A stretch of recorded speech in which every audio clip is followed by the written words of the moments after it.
어떤 도시는 그곳에서 일어난 역사적 사건으로 영원히 기억되죠. 뮌헨도 바로 그런 도시 중 하나인데 그 이야기는 뭐랄까 유난히 어둡고 또 중요합니다. 아니, 어떻게 도시 전체가 독재 정권의 탄생지가 될 수 있었을까요?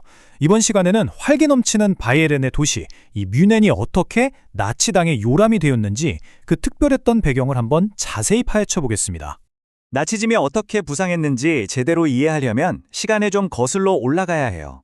바로 제2차 세계대전이 막 끝난 직후 아주 불안정했던 뮌헨의 분위기부터 들여다봐야 합니다. 독일이 전쟁에서 지고 난 후에 뮌헨은 정말 분노로 들끓는 도시였어요. 원래는 활기 넘치던 그 유명한 맥주 홀들 있잖아요. 거기가 이제는 극단적인 정치 선동의 장으로 완전히 변해버린 거죠. 바로 이런 분위기 속에서 민족주의, 인종주의, 그리고 반유대주의 같은 위험한 사상들이 자라날 아주 비옥한 토양이 만들어진 겁니다. 이런 혼란 속에서 1919년에 아돌프 히틀러라는 육군 정보원이 독일 노동자당이라는 작은 정치 집단을 감시하라는 임무를 받게 됩니다. 그런데 그는 보고서를 쓰는 대신에 오히려 그들에게 완전히 매료돼서 당에 가입해버렸고 불과 몇 달 만에 리더 자리까지 꿰차게 되죠. 자, 그럼 이제 이 작은 집단이 어떻게 그저 혼란스러운 선동과 무리에서 아주 고도로 체계화된 정치기계로 발전했는지 그 과정을 한번 따라가 보겠습니다. 이 당의 초기 시절은 정말 격동의 연속이었어요. 1923년 히틀러는 그 악명 높은 맥주홀 폭동이라고 불리는 쿠데타를 시도했죠. 결과는 실패로 끝났지만 이게 참 역설적이게도 그 뒤에 이어진 재판이 히틀러한테는 자신의 급진적인 사상을 전국에 알릴 수 있는 완벽한 무대를 만들어준 셈이 됐습니다. 짧은 수감 생활을 마치고 1925년에 당은 이전보다 훨씬 더 강력하게 재건됩니다. 아니, 어떻게 이렇게 빨리 회복할 수 있었을까요? 여기에는 아주 핵심적인 이유가 있었습니다. 바로 뮌헨의 사법부와 경찰 내부에 동조자들이 있었다는 거죠. 이런 암묵적인 지원은 오직 뮌헨에서만 볼 수 있었던 현상이었는데 이게 히틀러가 가벼운 형만 송고받고 당이 다시 번성할 수 있게 만든 결정적인 요인이었던 겁니다. 자, 여기서부터 한번 제대로 파고들어 볼까요? 감옥에서 풀려나고 이런 강력한 동맹까지 얻었으니 당의 성장은 그야말로 폭발적이었습니다. 공격적인 선전 활동은 이 급속한 확장에 불을 붙였고 재건 후에 불과 2년 만에 당원 수가 무려 3배로 늘어났습니다. 그리고 1928년이 되자 당원 수는 10만 명을 훌쩍 넘어섰습니다. 이제 더 이상 맥주홀에 모이던 그런 소규모 집단이 아니게 된 거죠. 이렇게 기하급수적으로 커지다 보니까 당연히 더 조직적이고 전문적인 구조가 필요해졌습니다. 그리고 이런 전문화는 곧 물리적인 형태로 나타나게 됩니다. 당은 전국 본부를 도심 근처에 있는 갈색의 집이라는 별명을 가진 아주 위압적인 건물로 옮겼는데요. 이건 그들의 관료적인 야망과 영속성을 보여주는 아주 분명하고 강력한 상징이었습니다. 1933년에 드디어 전국적인 권력을 장악한 후에 나치는 뮌헨 자체를 아예 뜯어고치기 시작합니다.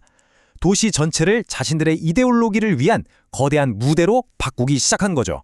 그 시작은 퀘니스플라츠라는 웅장한 광장이었어요. 이곳을 운동의 광장으로 개조하고 바닥 전체를 화강암으로 깔았는데 왜 그랬을까요? 바로 모든 발소리가 섬뜩할 정도로 크게 울려 퍼지게 하기 위해서였죠. 이곳은 거대한 선전 행사를 열거나 1923년 폭동 때 죽은 순교사들을 기리는 유사 종교의식의 배경으로 사용됐습니다. 이 새로운 광장을 압도하는 건 두 개의 위압적인 신고전주의 건물이었어요. 하나는 국가 영빈관으로 사용된 퓨러바우, 즉 총통관이었고 다른 하나는 당의 그 방대한 관료 조직이 들어선 나치당 행전 건물이었습니다. 말 그대로 나치의 권력을 눈에 보이는 형태로 만들어 놓은 거죠. 그리고 이 퓨러바우는 그냥 보여주기식 건물이 아니었습니다. 바로 이곳 히틀러의 서재에서 1938년 뮌헨 협정이 체결되면서 제2차 세계대전으로 가는 길에 아주 중대한 전환점이 만들어졌습니다. 이 협정으로 체코슬로바키아의 일부가 독일에 넘어가게 됐죠. 하지만 이렇게 힘과 질서를 과시하기 위해 설계된 웅장한 건축물들은 그 이면에 있던 잔혹한 현실을 가리고 있었어요. 뮌헨 시민 다수에게 닥쳤던 끔찍한 현실 말이죠. 정권은 아리아화라고 불리는 과정을 통해서 유대인들의 경제 생활을 체계적으로 파괴했습니다. 예를 들어 직물 가게를 운영하던 헨리 코엔의 사례를 보면요. 이런 유대인의 사업체들은 아주 치밀한 관료제의 지원 아래 종종 경쟁자에게 헐값에 강제로 팔려나갔습니다. 그리고 겉으로는 잘 보이지 않았던 또 다른 진실이 있습니다. 바로 나치의 전쟁 기계가 사실상 노예노동으로 돌아갔다는 점입니다. 다하우 중앙수용소와 연결된 400개가 넘는 하위 수용소 네트워크가 뮌헨 곳곳에 흩어져 있었는데요.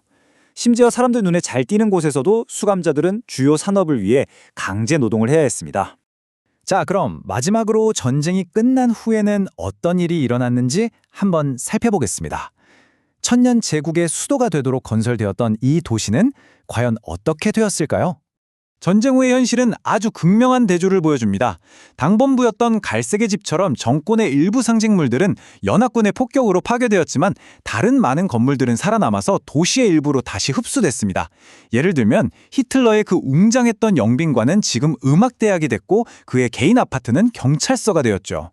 이것은 현대 뮌헨에게 아주 심오하고 또 계속되는 과제를 남깁니다.